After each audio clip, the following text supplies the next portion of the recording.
everybody and welcome back to my channel. If you're new then hi, my name's Caitlin and today I want to sit down, do a get ready with me and talk about the past 9 days. They have been eventful, they have been horrendous, they have been beautiful, they have been emotional, everything you could ever imagine they have been, and it's drove me insane and it's made me love and all that kind of good stuff. It's been wild. So I may be a little bit weird in this video because I haven't filmed in a long time. I pre-filmed all my previous videos and I've been living off the grid in Spain. I'll get there. I'll get there. I should have been there. I should have been in Spain for a week. It turned into 9 days because I did get stranded in Spain. I'm just going to tell you everything from the very beginning. But if you haven't already, please like and subscribe because it would mean the world to me. And yeah, let's just get into it. I'm using my Becca Black Glow Drops just because I want to be a little bit luminous today. I'm also going to be using this bad boy. This is the Natasha Denona Mini Star palette. Look at this. I've never used Natasha Denona before. I went to a Sephora. Oh my god, I've never been to a Sephora before, but I found a Sephora in Sevilla and I jumped at the chance. But anyway, let's prime. Probably won't be able to tell you about all the products I'm using on my face, but I will link them down below. So if you are interested, check that out. Over a month ago, my boyfriend, he moved to Spain for a business idea and to set up this business with his friends.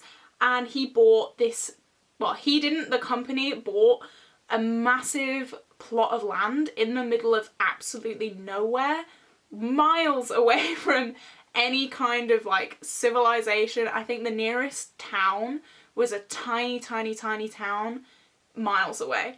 It was crazy. It was just this plot of land. So him and his like business friends, they were living in tents in the middle of nowhere, living off the land, living off the grid, basically. Not basically, they were living off the grid for about a month before I came. Now, even before Dan moved, we had arranged for me to go over to the land at some point and try my luck and try living off the grid.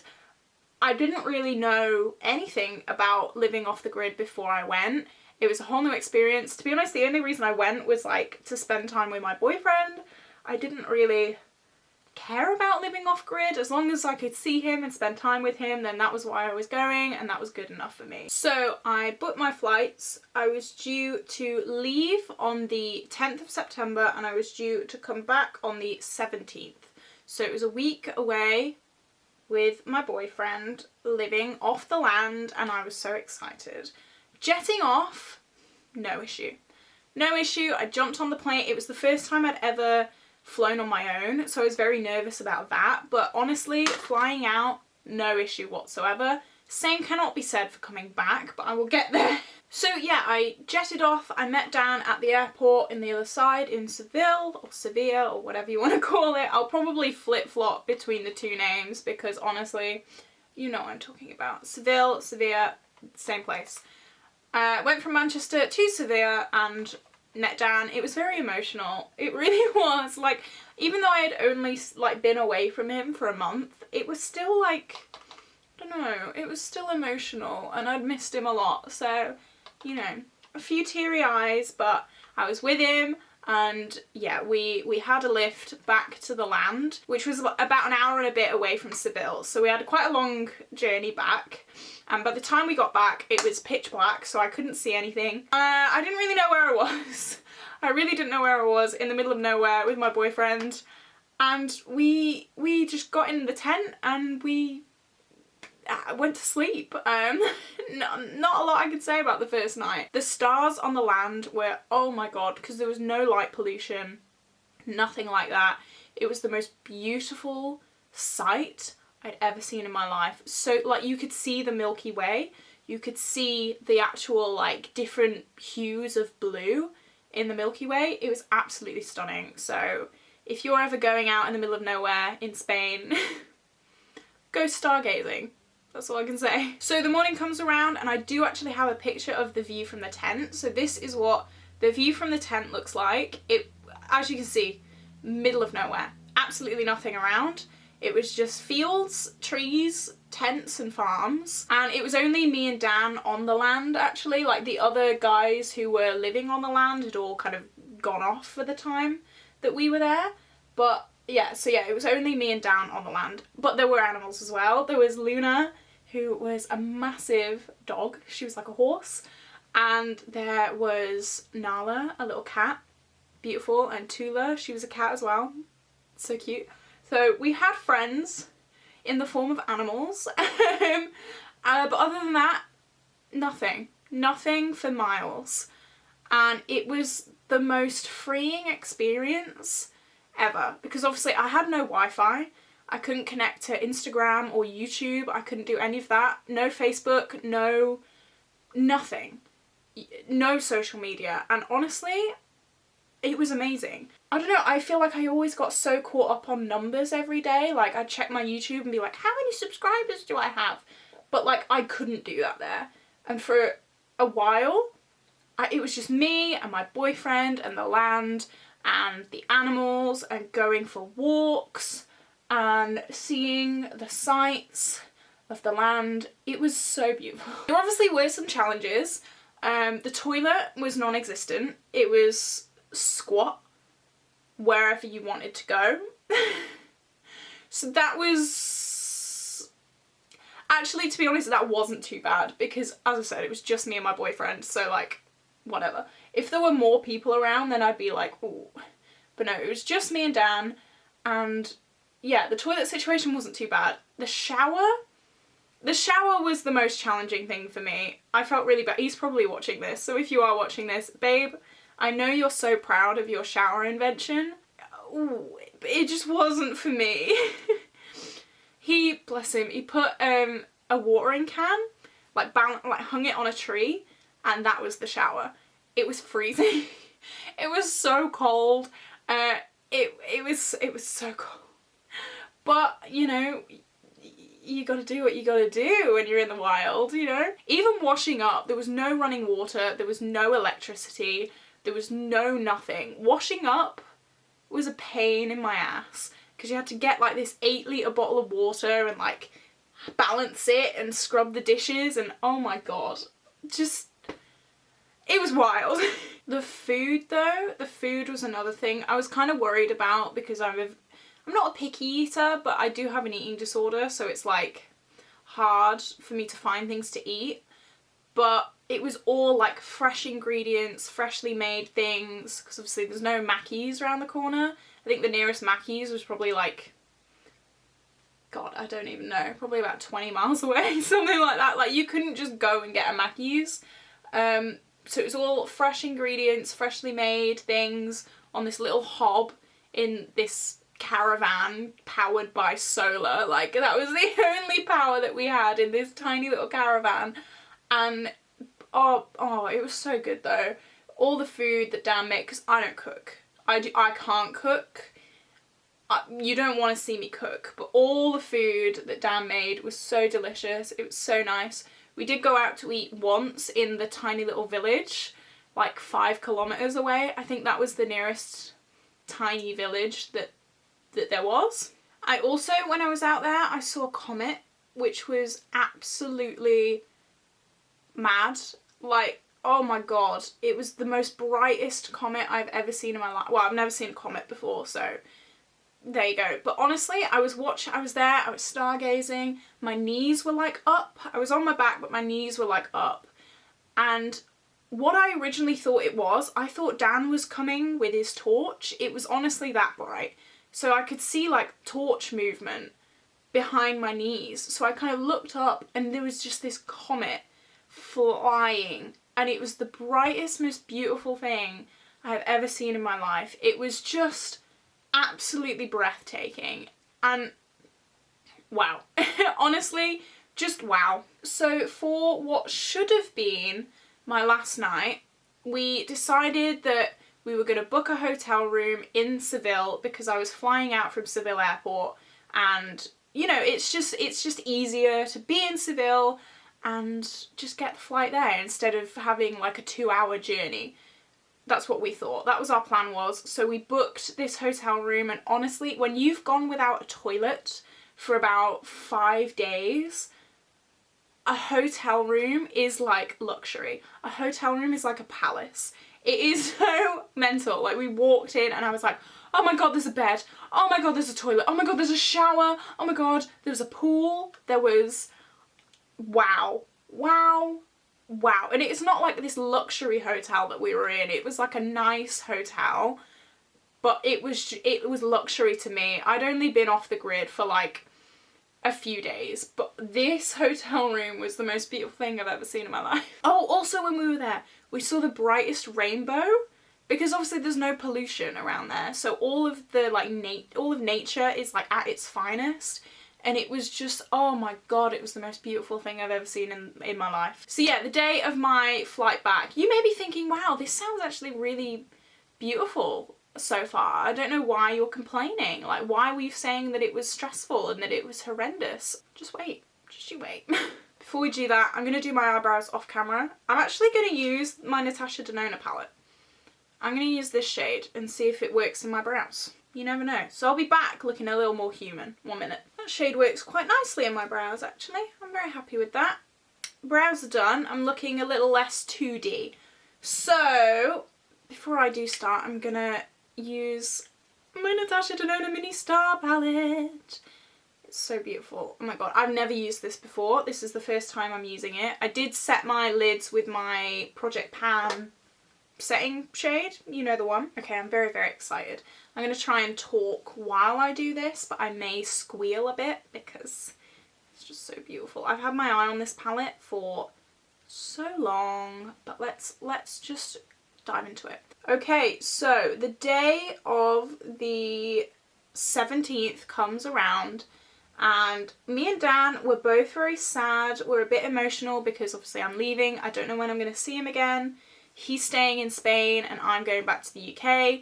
So it's a sad day. It is. We go out for breakfast in Seville. Beautiful breakfast. Yeah, we had a beautiful breakfast and we walked around the town for what we thought was a final time. I'm kind of giving away a lot here, but stay with me. And he dropped me off at the bus station. The bus came, again, quite emotional because we didn't know when we were seeing each other again. And, you know, it was sad. It was really sad. So I got on the bus to the airport and I was off. And I thought I would not be seeing him for another few months. So I get to the airport and I'm already panicking because I'm a very anxious person anyway. It's only the second time I'm flying on my own and I'm in a foreign country where like not many people speak my language. Like, I'm sure I could have asked someone at Seville Airport because English is a very common language. It was hard to find someone who spoke like fluent English. So I was panicking anyway. I then started panicking because I found myself in the arrivals section and not the departure section. So I was like, I don't know where to go. Where's the baggage? And I was panicking then. So then I figured out I was in the wrong section. Figured that out all on my own. Get me. And I found departures. It was just upstairs, so it wasn't too hard to find. Found departures, and then again I couldn't find the baggage. I was like, where the hell? Where do I go? I didn't have like a proper suitcase because I only took like a tote bag because I was going for a week. But even like the scanning, you know what I mean, the scanning of the bags, I couldn't find where that was. I felt like such an idiot because it's literally just to your right as you walk in. But I was panicking and I didn't see that. So we're going to ignore that, okay? We're just going to ignore the stupidity of Caitlin Costello. We're just going to do that for now, okay? Also, what I'm about to say, I need you to keep in mind, I did not have Wi-Fi, so I couldn't check these things properly, okay? So, I find the baggage eventually, go through the baggage, no issue. So I'm there, I'm in the little shopping section of the airport in Seville, loving my life, and then my gate opens. I go to my gate and they were like, hi, can I see your like this, your that, your passport, your whatever. And then they go, can we see your locator form? And I was like, what? I'm such an idiot. I hadn't filled out a locator form. Oh, wow. I'm such an idiot. Please don't judge me for this. Please don't. But, like, I am an idiot for not looking it up properly. But anyway, we're going to move on. So I have to run, find a seat somewhere, try and fill in this locator form, and I get pretty much the whole way through, and then it says that I need to buy a test. This is the most ridiculous thing I've ever heard in my life. But I have to buy a test to take when I land in the UK for the second day that I land. And that seems fine. But bear in mind, they were showing me about £80. Like, this one test was about £80. Which is the most stupid thing I've ever heard in my life, because everyone's taken a test to get on the flight. So why do I need another test when especially like that much? The PCR test that I took to get on the flight was about 20.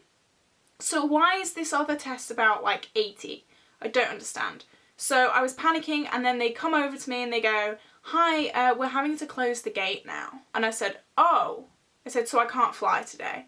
And they go, "No, sorry." And they say, "You can go to the Ryanair desk, you can go and try and change your flight, but we have to go now.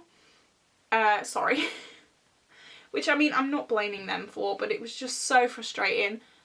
So I phoned my boyfriend in tears, and I basically tell him what's happened, and luckily he wasn't that far away.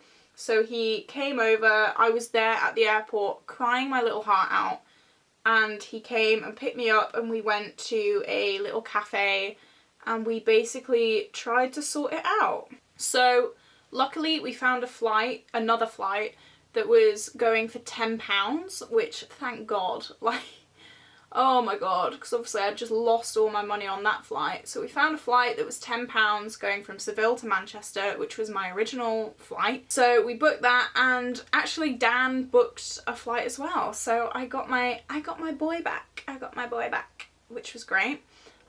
We made sure we had all of our things. We actually went to the airport. It was like 2 days later, so my PCR test was still valid, so I didn't have to buy a new one. We went to the airport. We got there 5 hours early, just because if anything happened again, we'd be stranded there even longer, and we were running out of money because we couldn't get back to the land because it was so far away and no one was there to take us. So we had to pay for hotels in Seville for the 2 days that I was stranded.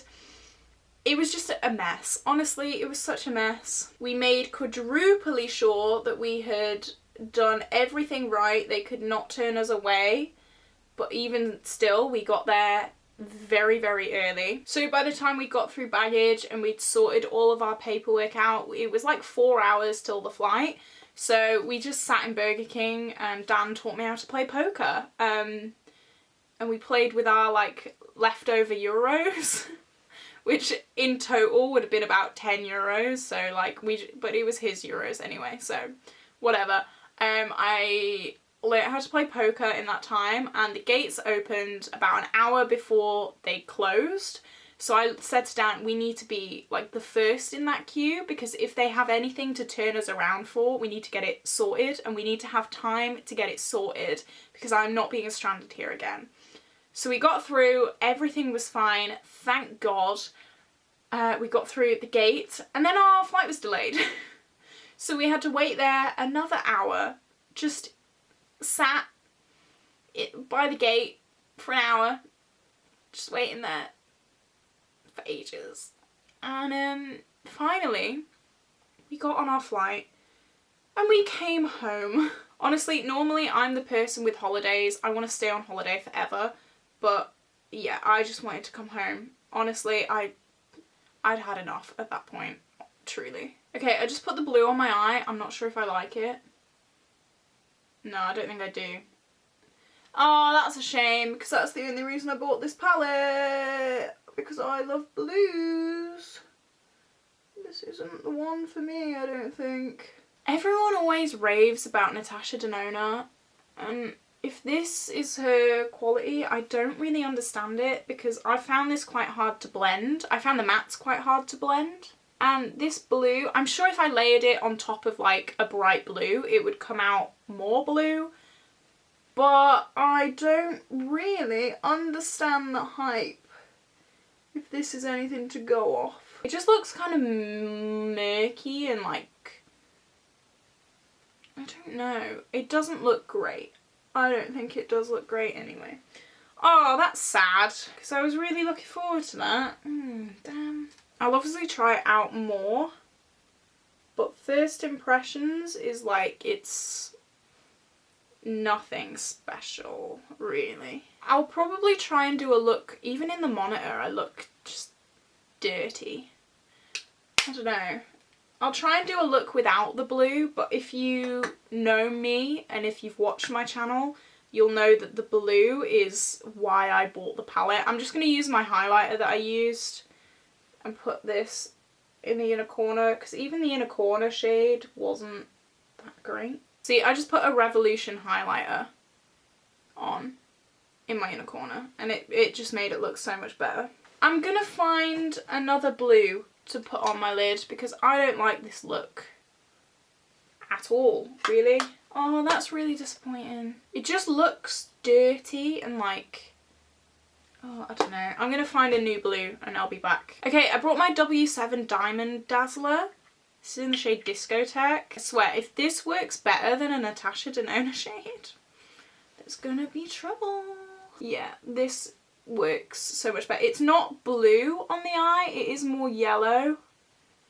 So, I did want blue, but I think you can see there, it's just worked so much better than Natasha Denona, which says a lot, really. I hope I don't get shot for saying I don't like Natasha Denona, but to be honest, I'm glad that I've tried the mini palette rather than like £100 palette, because I would have cried, I think, if I got £100 palette with this quality. I don't know, I think it's just the blue that disappointed me, really. It really did. The mattes, they were okay.